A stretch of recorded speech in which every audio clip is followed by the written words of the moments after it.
გამარჯობა ტელეკომპანია გურჯაანის სტუდიიდან ახალ ამბებს თამარ გორხელაშვილი გაგაცნობთ. ტიბანში კულტურის სახლი დაიწვა რა გახდა ხანძრის მიზეზი. როგორც გამოვიხედეთ და უკვე შენობა ჩანდა რომ ცეცხლმოკიდებული იყო. გურჯაანის მაღალმთიანი სოფლების მიმართულებით ავტომანქანებისთვის შეზღუდვები კვლავ მოქმედებს. რას პროგნოზირებენ სინოპტიკოსები, როდის გამოიდარებს? ამიერიდან თელავის რეფერალურ ჰოსპიტალში მოტეხილი ძვლების შეერთება კომპიუტერული აპარატურის მეშვეობით იქნება შესაძლებელი. რა სერვისებს თავაზობს კლინიკა პაციენტებს რეგიონიდან გაუსვლელად? ჩვენთვის და მოსახლეობისთვის კარგი ის არის, რომ ძალიან მაღალი ხარისხის ენდოპროთეზებზე მუშაობთ. უზრუნველყოფილია იმ დონის სერვისით, რომ ადგილობრივ მოსახლეობას, მათ შორის ახმეტის, ყვარლის და გურჯაანის არ მოუწიოს რეგიონის დატოვება. გურჯაანში სპორტის სხვადასხვა სახეობების განვითარებისთვის 250.000 ლარამდე დაიხარჯება. კალათბურთის და გოგონებისთვის ფრენბურთის უფასო წრე და საცურაო აუზი. რა სპორტულ აქტივობებს თავაზობენ ახალგაზრდებს. მალე თუშეთის მაღალმთიან სოფლებს ინტერნეტი ექნება. ეთერშია ტელეკომპანია გურჯაანის მთავარი საინფორმაციო გამოშვება. სანამ ახალ ამბებს გაგაცნობთ, შეგახსენებთ, რომ ტელეკომპანია გურჯაანის საინფორმაციო გამოშვების განმეორებით ნახვა ხვალ-დილის 10 საათზე შეგეძლებათ. ასევე გადაცემები და სიუჟეტები შეგეძლიათ ნახოთ ჩვენ საიტზე gurjaani.tv.com. Facebook-ის გვერდზე მოგძებნეთ ქართული შრიფტით ტელეკომპანია გურჯაანი. გვიყურეთ სილქნეტზე, მაგთისაცსა და მაი ვიდეოზე. ხანძარის სიღნაღის მუნიციპალიტეტის სოფელ ტიბანში კულტურის სახლში გაჩენილი ცეცხლის ჩაქრობას კახეთის რეგიონის 18 სახანძრო სამაშველო ბრიგადა ცდილობდა. ადგილზე მობილიზებული იყო პოლიცია. ხანძრის შედეგად მთლიანად დაიწვა შენობის სახურავი. შემთხვევის შედეგად არავინ დაშავებულა. რა გახდა ხანძრის გამომწვევი მიზეზი ჯერჯერობით უცნობია. სოფელ ტიბანის კულტურის სახლი წლების განმავლობაში უფუნქციოდ იყო მიტოვებული. საქმეზე გამოძიება, გაუფრთხილებლობით ნივთის დაზიანება ან განადგურების მუხლით მიმდინარეობს. ეს 10 ნახევარი იყო ჩვენ როდესაც შევიტყვეთ. და შუქი გამოვივით ელექტროენერგია სოფელში. მოვიკითხეთ რა ხდება ქუჩაში როგორც გამოვიხედეთ და უკვე შენობა ჩანდა რომ ცეცხლმოკიდებული იყო. და სხვა გზა არ იყო გამოვიქეთ თუმცა შევძლებდით, მაგრამ მთელი სოფელი არ დაგხვდა უკვე. აქ ხელის დახმარება შეუძლებელი იყო იმისთვის რომ ზუსტად 40 წლის წინ არის ამის გახსნა გუშინდელი დღესავით მახსოვს. შემოვიდა შეტყობინება სოფელ ტიბანში ხანძრის შესახებ. ადგილზე მობილიზებული იქნა კახეთის სამაშველო სახანძრო ბრიგადები, დაახლოებით 18 ერთეული სახანძრო სამაშველო ბრიგადა. და უმოკლეს ვადაში იქნა ხანძრის ლიკვიდაცია, ლოკალიზება. შემთხვევის შედეგად არავინ დაშავებულა. გურჯაანის მაღალმთიანი სოფლების მიმართულებით ავტომანქანებისთვის შეზღუდვები ამ დრომდე მოქმედებს. ჭერემის ზიარისა და ფხოველის გზებზე ტექნიკური მარილი ინტენსიურად იყრება, თუმცა მაღალმთიან სოფლებში ისევე თოვს და ძლიერი ყინვაა. ამიტომ გადაადგილება მხოლოდ მაღალი გამოვლობის ავტომანქანებით და მუცურების საწინააღმდეგო ჯაჭვების მეშვეობით არის შესაძლებელი. სოფელ ზიართან და სოფელ ჭერემთან დამაკავშირებელი გზებზე ნარჩუნდება ის შეზღუდვები, რაც წინა დღეებში დაწესდა. ეს შეზღუდვა გულისხმობს შემდეგს, რომ ამ სოფლებთან დამაკავშირებელი გზებზე გადაადგილება დაშვებულია მხოლოდ მაღალი გამოვლობისა და მოცურების საწინააღმდეგო ჯაჭვების მქონე ავტომობილებისთვის. ტექნიკური მარილი იყრება, თუმცა ხედავთ ალბათ რომ ნალექი ისევ მოდის და ამ შეზღუდვებს იქამდე შევინარჩუნებთ, სადამ ნალექი არ შეწყდება. სინოპტიკოსები კი კახეთში ხვალად თოვლიან ამინც ვარაუდობენ. ნალექის რაოდენობის შემცირებას მეტეოროლოგები 2 თებერვლიდან ელოდებიან. გარემოს ეროვნული სააგენტოს ინფორმაციით 4 თებერვლამდე კახეთში ყინვები შენარჩუნდება და ღამის საათებში ჰაერის ტემპერატურა 4-დან -9 გრადუსამდე დაეცემა. დღისით კი 2-დან +3 გრადუსამდე გათბება. სინოპტიკოსები ამიდის გაუმჯობესებას 5 თებერვლიდან ვარაუდობენ.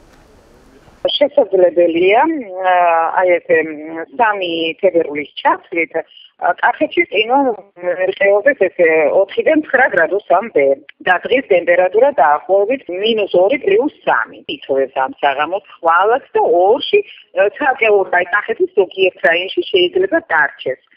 ყოველ შემთხვევაში დღისით უმეტესად უნალექით შეიძლება ჩაითვალოს კახეთისთვის, მხოლოდ ზოგან მიკროლებს დაქროვა იქნება დასავლეთის მიმართულების ქარის გაძლიერებით. თავის ტვინის ტომოგრაფიისა და ოპერაციების ლაპაროსკოპიული მეთოდის შემდეგ თელავის რეფერალურ ჰოსპიტალში მუხლის სახსრისა და მენჯბარძაყის მაღალი ხარისხის ენდოპროტეზირება დაინერგა. ამიერიდან კახეთის მოსახლეობას მოტეხილი ძვლების შეერთება კომპიუტერული აპარატურის მეშვეობით რეგიონიდან გაუსვლელად შეეძლება. ჰოსპიტალშივე კეთდება ტრავმატოლოგიური და ორთოპედიული ოპერაციებიც. მომსახურების სრულყოფის მიზნით კი კლინიკას სერვისების კიდევ უფრო გაფართოებას გეგმავს. კერძოდ რა სახის სამედიცინო მომსახურებას თავაზობს ჰოსპიტალი პაციენტებს, ვერა იაშვილი და დავით პეტროზაშვილის სიუჟეტიდან შეიტყობთ.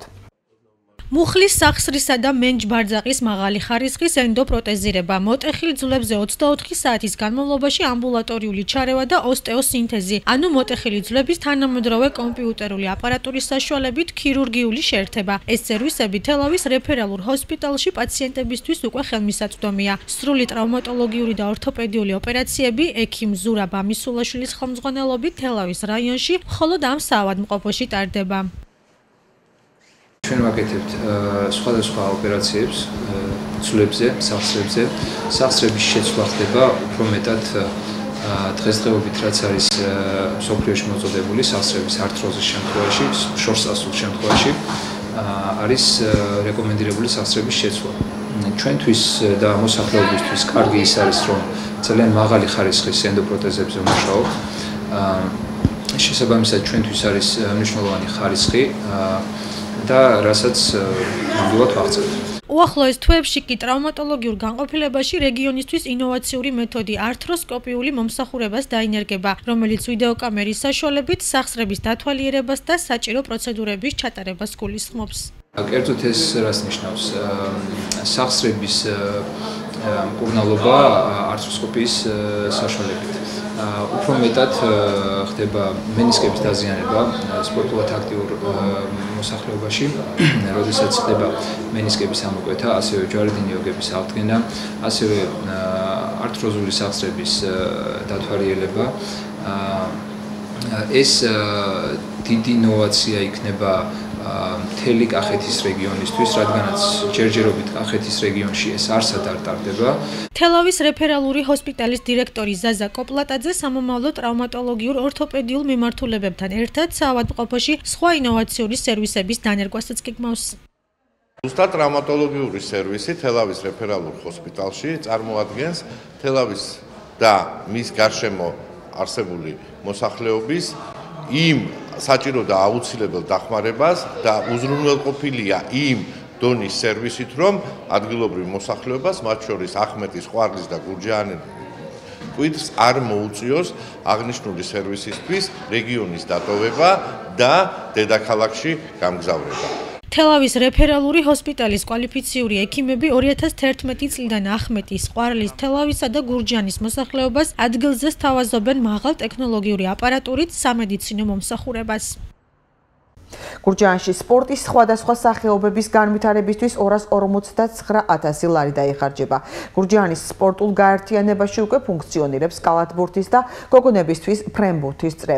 სულმალე კი საცურაო აუზით გაიხსნება, ასევე 18 წლამდე ასაკის ბავშვებს მკლავჭიდის, ჭიდაობის, ფეხბურთის, რაგბის და ოლიმპიური სახეობა. ძალოსნობის შესწავლა უფასოდ შეუძლიათ. დაფინანსება მიიღო საფეხბურთო კლუბმა ალაზანმაც. კიდევ რა სიახლეებს გეგმავს გურჯაანის სპორტული გაერთიანება ეთერ-თეთრაძე დაინტერესდა.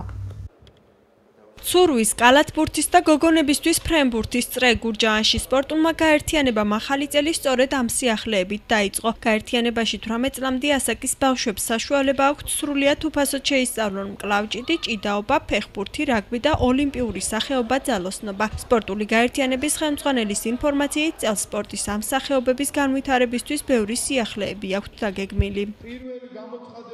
ეხლა არის 3 IP-ის გაერთიანება და ერქვა სპორტული გაერთიანება გურჯაანის.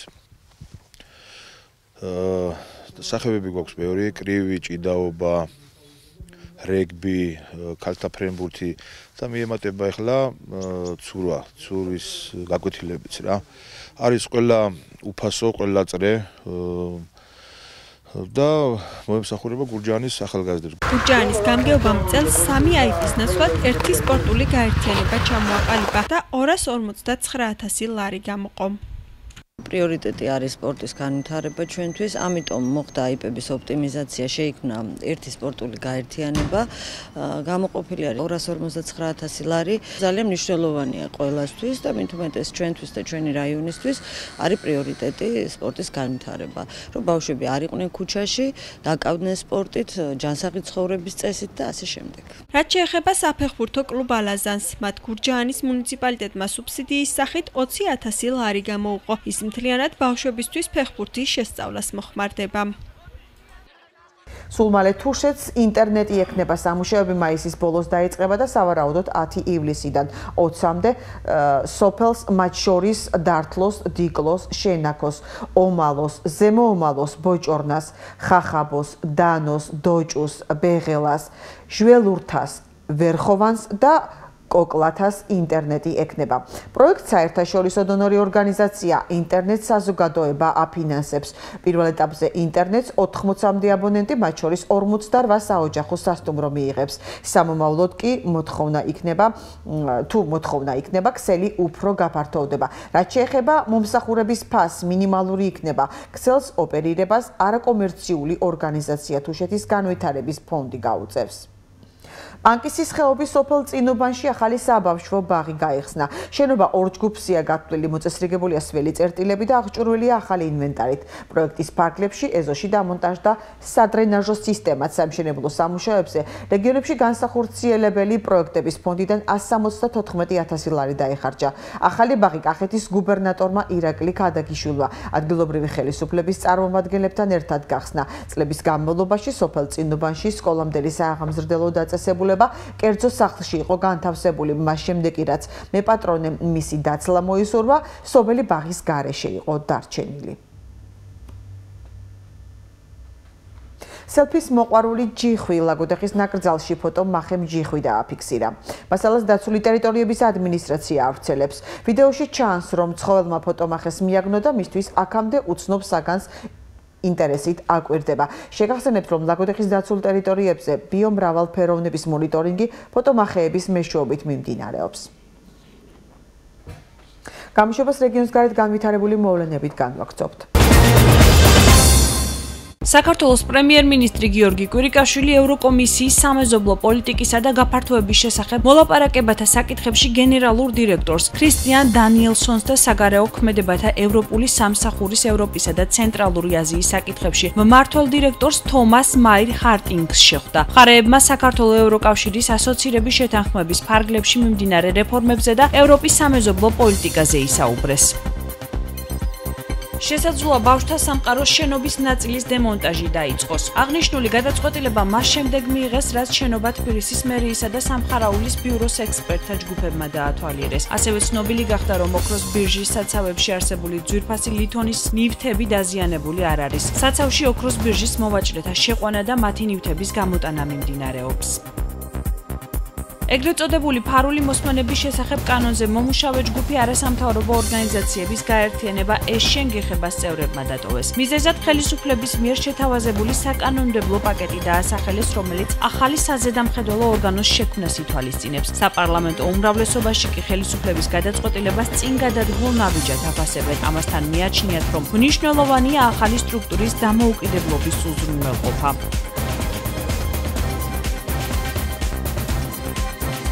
ეს პირდაპირ წვდომა არ უნდა გქონდეს ორგანოს, რომელიც არის დაქვემდებარებული საგამოძიებო სამსახურს და ამ ცვლილებებით, როგორც ჩანს, საპარლამენტო უმრავლესობა აპირებს ისევ სუსში დატოვოს ეს სამსახური. შესაბამისად, ამით არ სრულდება საკონსტიტუციო სასამართლოს გადაწყვეტილება, ამით ირღვევა ფაქტიურად კანონი და ეს არის ნამდვილად მიუღებელი. საჯარო მესიჯები გამოსული მართველი პარტიიდან არის ის, რომ თითქოს ისინი ქმნიან დამოუკიდებელ ინსტიტუტს. სინამდვილეში ჩვენ რეალურად ვიღებთ ინსტიტუტს, რომელიც კვლავაც რჩება სუსის დაქვემდებარებაში. ეს არ არის დამოუკიდებელი სააგენტო, ეს არის სააგენტო, რომელზეც მაღალი კონტროლის უფლებამოსილება რჩება სუს. ამდენად ეს არის შეცდომაში შეყვანა, ეს არის რა თქმა უნდა საკონსტიტუციო სასამართლოს გადაწყვეტილების არ შესრულება, მაგრამ ამასთან ერთად იმაზე უფრო უკან წასვლა, ვიდრე დღეს მდგომარეობა გვაქვს. ბუნებრივია, რომ კამპანია ეს შენგეხება გააგრძელებს ყველა სამართლებრივი და მშვიდობიანი მრავალფეროვანი ფორმით ფარული მიყურადების და საზოგადოების კონტროლის წინააღმდეგ ბრძოლას ჩვენ გამოვიყენებთ როგორც სასამართლო ფორუმებს, ასევე არ გამოვრიცხავთ საერთაშორისო თვალსაზრისით აქტიურობის გაძლიერებას იმისთვის, რომ ამ ქვეყანაში ადამიანების პირადი ცხოვრება იყოს დაცული სახელმწიფოს უკანონო ჩარევისგან. გადადგომინებით იქნება იმის, თუ ეს იქნება დამოუკიდებელი სტრუქტურა, მაგრამ დამოუკიდებელ სტრუქტურას იმაში ეს კიდევ საკამათოა, როგორ გადაწყდება ეს საკითხი, იქნება ის აბსოლუტურად დამოუკიდებელი სტრუქტურა, თუ იქნება რაღაც გარკვეულ მიმართებაში, გარკვეულ თქვათ ორგანიზაციასთან, ამას ალბათ მაინც კიდევ შეჯერება უნდა და ხანდახან შეიძლება ინდივიდუალურად შენ ისეთი აზრი გქონდეს, რომ უმრავლესობას ყოველთვის არ ეთანხმებოდე, მაგრამ უმრავლესობა არის უმრავლესობა. თუ უმრავლესობა გადაწყვეტს, მაშინ არსებობს რაღაცა შინაგანი დისციპლინა, ასე ვთქვათ, და უნდა გაიზიაროს გუნდის პოზიცია. შრომის ინსპექციამ რკინიგზის მეტროსადგურისა და რამდენიმე სხვა დაწესებულებების კონტროლის შემდეგ უნივერსიტეტების პირობების შემოწმება გადაწყვეტა. ინსპექტორებმა შეამოწმეს სეულს ინფრასტრუქტურა და დაათვალიერეს შენობა. შრომითი პირობების ინსპექტირების დეპარტამენტის უფროსის განცხადებით პირველადი შემოწმების შედეგად საგანმანათლებლო დაწესებულება სტანდარტებს აკმაყოფილებს. ძალიან მნიშვნელოვანი არის ზოგადად ეს სეგმენტი, იქიდან გამომდინარე არა მხოლოდ ადმინისტრაციის თანამშრომლები, არამედ ზოგადად სტუდენტებსაც უწევთ ყველაზე ხშირად აი აქ მოსვლა, თიხის უმეტეს ნაწილს ისინი აქ ატარებენ, შესაბამისად მათი უსაფრთხოება უნდა იყოს ყველა უნივერსიტეტის პრიორიტეტი, შეიძლება ასე ითქვას და SEU არის ძალიან კარგი მაგალითი ასევე უმაღლესი სასწავლო დაწესებულებისთვის. გამოშვებას კი უცხოეთის ახალი ამბებით განვაგრძობთ. დონეცკის ოლქში ავდეევკაში გრადის სისტემიდან სროლებს მშვიდობიანი მოსახლეობა ემსხვერპლა. აღნიშნული შესახებ დონეცკის ოლქის პოლიციის ხელმძღვანელმა ვიაჩესლავ აბროსკინმა განაცხადა. მისივე თქმით, საცხოვრებელი სახლის მიმართულებით სროლები დილის 5 საათზე განხორციელდა.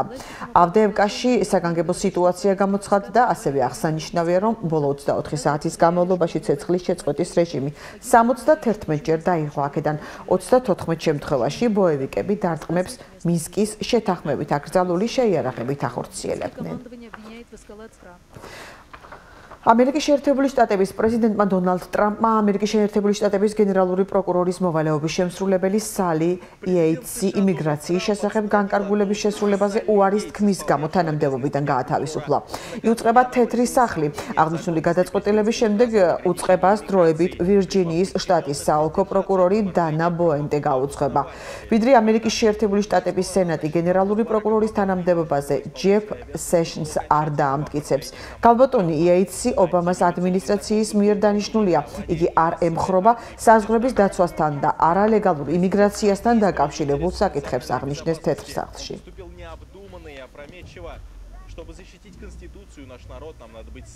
ახლა კი საინტერესო ამბები.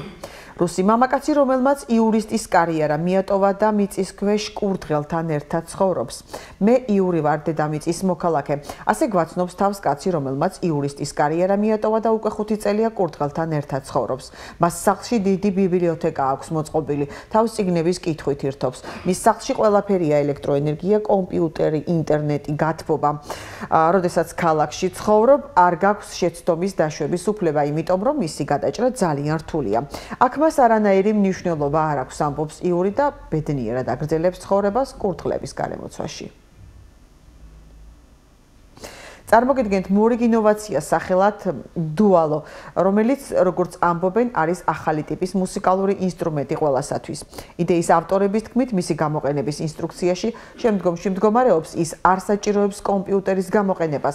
საკმარისია მოწყობილობას შეუერთოთ თქვენი ყურსასმენები და მუსიკის დაკვრა დაიწყოთ.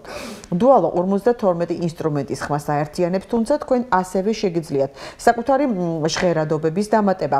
ის პორტატულია, ისე რომ ყველგან შეგიძლიათ თან წაღება. მისი ელემენტი 8 საათს მუშაობს. ახლა კი დღის სხვა ამბები. მწერალი და ჟურნალისტი იან გალპერინი, სკანდალური ბესტსელერის ბრანჯელინას ავტორი, ანჯელინა ჯოლისა და ბრედ პიტის ცხოვრების შესახებ კერძოდ განშორების მიზეზებზე ფილმის გადაღებას გეგმავს. ინფორმაციას რუსული კოსმოპოლიტანი ავრცელებს. ფილმში წყვილის პირადი ცხოვრების დეტალები, კამათი და უთანხმოება იქნება ასახული.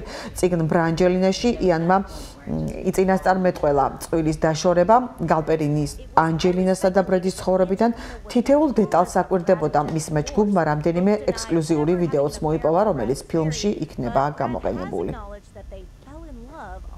ლევან ჭედლიძემ პირადი რეკორდი გააუმჯობესა, მან გოლი კროტონეს კარში მატჩის 39 წუთზე გაიტანა და ანგარიში გაათანაბრა. უკანასკნელ 6 შეხვედრაში ეს მისი მეხუთე გოლია. ახლა კი ვნახოთ როგორი ამინდი იქნება ხვალ.